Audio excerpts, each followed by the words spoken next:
Nah, itu tadi dua tadi adalah berkaitan dengan perdagangan. Ya, berkaitan dengan perdagangan. Nah, sementara kita juga pernah singgung kalau bisnis internasional itu cara melakukan bisnisnya itu bisa dua, ya, dari perdagangan dan dari investasi. Masih ingat ya? Kalau dari perdagangan ya yang paling paling apa mendasar dilakukan itu adalah dengan cara ekspor. Gitu kan ya, ekspor impor. Nah, dari sisi investasi nih sekarang ada juga teorinya gitu ya, teori investasi internasional. Nah, di sini ada ownership advantage theories, ada internalization theories, dan ada Dunning-Eclectic theories.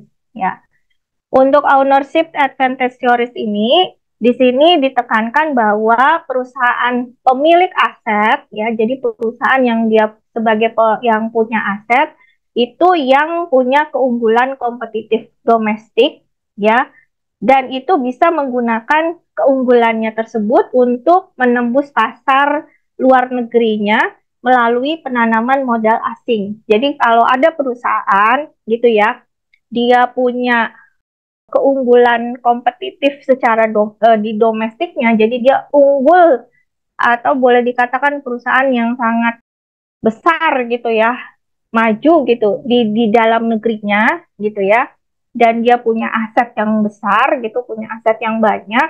Nah, maka keunggulan si perusahaan ini itu bisa menembus pasar luar negeri dengan cara melalui penanaman modal asing. Penanaman modal asing itu ya dia bisa aja dengan buka pabrik di sana atau mengakuisisi perusahaan yang ada di luar negeri gitu, misalkan seperti itu ya. Atau mau melakukan merger misalkan begitu. Nah, itu banyak gitu ya.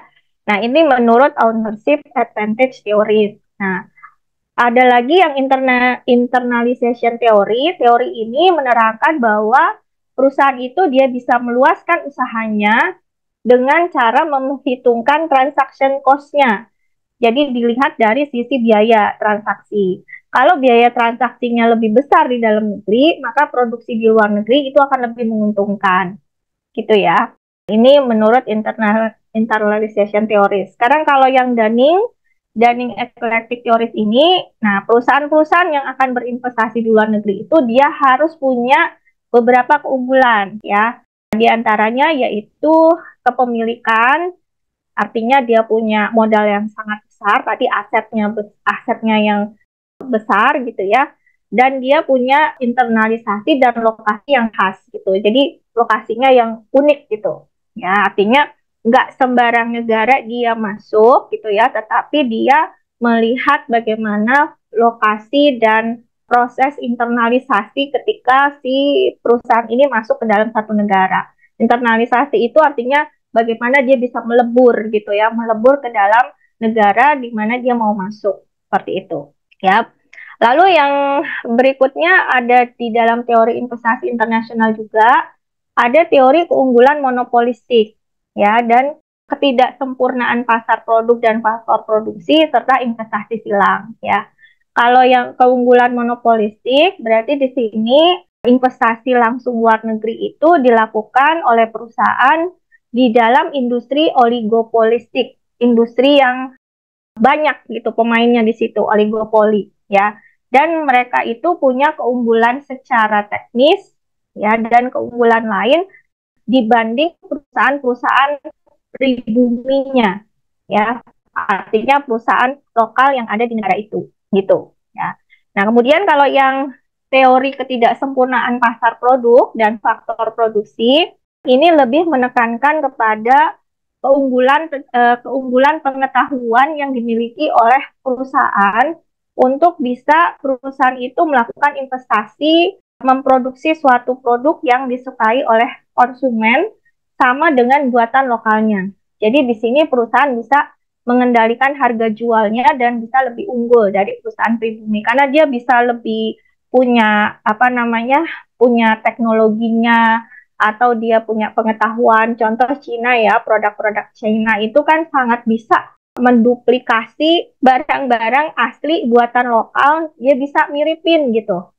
Benar ya, seperti itu gitu. Nah, karena mereka punya punya pengetahuannya gitu untuk bisa menjiplak atau menduplikasi ya sedemikian miripnya gitu, sampai orang susah ngebedain ini mana yang asli buatan lokal, mana yang dari luar gitu ya.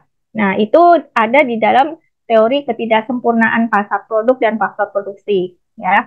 Terakhir untuk teori investasi internasional itu adalah investasi silang. Jadi di sini perusahaan itu dia bisa melakukan investasi langsung luar negeri dan ini dilakukan oleh perusahaan-perusahaan oligopoli. Jadi perusahaan-perusahaan yang memang bergerak di pasar oligopoli di negara asalnya masing-masing itu untuk sebagai tindakan pertahanan, artinya untuk bertahan. Ya, bertahan dari mana ya? Dari persaingan di pasar oligopoli tersebut gitu. Nah, nanti cari tahu ya mau pasar oligopoli itu apa ya. Oh, ini masih ada nih. Ternyata teori investasi internasional ada dua lagi ya. The Follow the Leader Theory, Nick Boxer, dan International Product Life Cycle Theory. Jadi kalau Nick Boxer ini ada satu perusahaan, dia bisa masuk pasar yang sifat pasarnya itu oligopolistik dan perusahaan lain pun akan mengikuti. Jadi gini, jadi ketika ada satu perusahaan dia bisa tembus gitu ya ke dalam pasar yang oligopolistik, oligopolistik itu yang sangat beragam tadi saya bilang gitu ya, yang persaingannya banyak dan ternyata dia bisa berhasil masuk dan itu akan diikutin oleh yang lain. Oh, ternyata perusahaan itu bisa, ya udah coba deh gitu ya. Nah, itu berarti investasinya dikatakan the follow the leader teori gitu ya. Kemudian international product life cycle teorinya, nah ini berdasarkan siklus hidup produk. Ini juga kita udah pernah bahas ya di minggu sebelumnya. Ketika kenapa sih keputusan perusahaan itu untuk masuk ke pasar luar negeri atau dia berekspansi ya salah satunya karena produk itu dia ada siklus hidupnya gitu ya, ada produk life cycle-nya di mana ada masa-masa produk itu akan mengalami titik jenuh, akan menemui fase di mana dia akan menjadi dewasa. Nah, kalau sudah dewasa artinya di situ sudah orang juga udah jenuh terhadap produk tersebut, maka perusahaan harus mikirin gitu ya, mikirin bagaimana cari peluang yang baru atau cari pasar yang baru gitu ya untuk si produk ini bisa berlanjut terus gitu dan pasarnya bisa terus bertumbuh gitu ya. Nah, tadi kan kita udah bicara tentang investasi. Nah, di sini investasi langsung luar negeri itu disebut dengan bahasa Inggrisnya itu adalah Foreign Direct Investment atau FDI kita singkat. Jadi kalau disebut-sebut FDI, ingat-ingat aja ya, itu adalah singkatan dari Foreign Direct Investment atau investasi langsung luar negeri. Nah, menurut Krugman 1994, dikatakan investasi langsung luar negeri itu adalah arus modal. Jadi ada arus modal internasional di mana perusahaan dari suatu negara mendirikan atau memperluas usahanya di negara lain gitu. Jadi dia menanamkan modalnya di negara lain gitu ya. Karena dengan terjadi seperti itu gitu ya, perusahaan itu tidak hanya memindahkan sumber dayanya, tetapi juga memberlakukan pengawasan terhadap perusahaannya di luar negeri. Jadi termasuk manajemennya, kontrolnya gitu ya, itu juga dilakukan gitu. Nah, ini diatur semua di dalam, kalau di Indonesia itu ada di dalam Undang-Undang Nomor 1 Tahun 67 tentang penanaman modal asing atau PMA ya. Dan itu dikeluarkan untuk bisa menarik investasi asing, tujuannya adalah untuk membangun ekonomi nasional gitu. Nah, di Indonesia kewenangan untuk mengelola investasi asing ada di BKPM ya. Jadi harus tahu nih gitu ya, di Indonesia siapa sih yang bertanggung jawab terhadap pengelolaan investasi asing? Ya, itu adalah di Badan Koordinasi Penanaman Modal.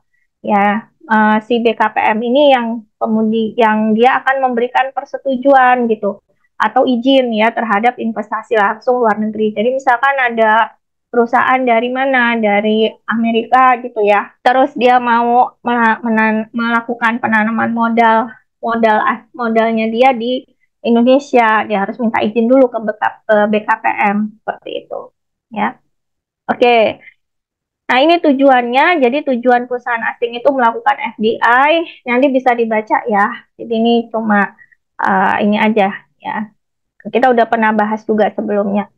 Terus metodenya. Nah, metode yang sering digunakan oleh perusahaan asing untuk melakukan investasi langsung luar negeri, itu bisa tadi dengan cara dia joint venture, bisa dia dengan merger atau akuisisi dengan perusahaan yang sudah ada, lalu bisa juga dengan pembeli lisensi gitu, dan bisa dengan kontrak manajemen. Pembeli lisensi itu misalkan ada perusahaan apa ya, misalkan perusahaan sepatu gitu ya, Nike gitu, dia beli lisensinya gitu, Nike, tapi produksinya di Indonesia misalkan kayak gitu ya. Terus kalau kontrak manajemen ya berarti dua perusahaan itu bekerja sama dan saling mengelola gitu ya, punya tanggung jawabnya masing-masing gitu di dalam pengelolaan usahanya atau bisnisnya. Ini ada beberapa pertimbangan untuk melakukan investasi, nanti juga bisa dibaca ya. Yang pertama, ya, paham prosedur investasi langsung, bisa menciptakan strategi promosi investasi, ya ini nanti bisa dibaca aja gitu ya. Kemudian terkait dengan investasi itu di perdagangan, terkait investasi dan perdagangan perlu diketahui juga berkaitan dengan ekonomi politik ya gitu ya. Jadi perdagangan internasional itu udah pasti nggak bisa lepas dari ekonomi dan politik. Tadi yang seperti saya sampaikan di awal, kita perlu perhatikan terkait dengan lingkungan ya, lingkungan di dalam bisnis internasional. Nah, ini lingkungan eksternal nih ya, jadi ekonomi dan politik gitu. Negara yang kegiatan ekspornya itu jauh lebih tinggi daripada kegiatan impor, maka negara itu tingkat pertumbuhan ekonominya dikatakan tinggi, gitu ya. Jadi di sini kebijakan terhadap ekspor impor dari suatu negara itu seringkali dipengaruhi bukan karena motif ekonomi, tapi juga dipengaruhi oleh situasi dan kondisi politik dari suatu negara. Nah, ini kita mulai masuk kebijakan di sini sekarang. Sampai di sini tadi ada yang mau ditanyakan kah? Bisa diikutin? Bisa ya? Oke, sekarang kita masuk ke kebijakan perdagangan internasional. Secara garis besarnya gitu ya, kebijakan perdagangan internasional itu dikelompokkan menjadi dua ya, kebijakan impor dan kebijakan ekspor ya, karena ini terkait dengan perdagangan internasional. Nah, kalau bicara tentang impor, di situ nanti ada tarif, ya, tarif bea masuk, ada kuota impor, ada larangan impor, ada substitusi impor, ada subsidi produk dalam negeri. Ya, ini termasuk ya di dalam kebijakan impor. Kenapa ada subsidi produk dalam negeri? Ya, supaya bisa jangan sampai barang-barang yang masuk atau barang-barang yang diimpor itu mengalahkan produk dalam negerinya. Nah, ini kan yang harus dijaga oleh pemerintah, gitu ya. Terus kalau dari kebijakan ekspor, nah di situ nanti bicaranya bukan tarif tetapi premi, ya premi atau subsidi ekspor. Lalu nanti situ akan ada kebijakan terkait diskriminasi harga, ya larangan ekspor juga ada dan ada dumping, ya. Nah, kita akan bahas satu-satu ya.